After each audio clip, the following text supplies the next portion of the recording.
Chromepet RB ரோட்டில் விநாயகா குழுமத்தின் சார்பில் ராம பூஜை சிறப்பாக நடைபெற்றது.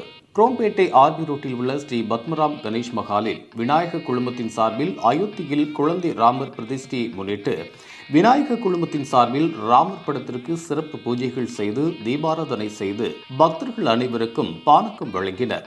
விழாவுக்கான ஏற்பாடுகளை விநாயக குழும தலைவர் சீனிவாசன் மற்றும் அவரது துணைவியார் செய்திருந்தனர்.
இதுபோன்ற உள்ளூர் செய்திகள், மாநில செய்திகள் மற்றும் பயனுள்ள தகவல்களை உடனுக்குடன் தெரிந்து கொள்ள GST ஆன்லைன் மீடியாவை இலவசமாக சப்ஸ்கிரைப் செய்து கொள்ளுங்கள்.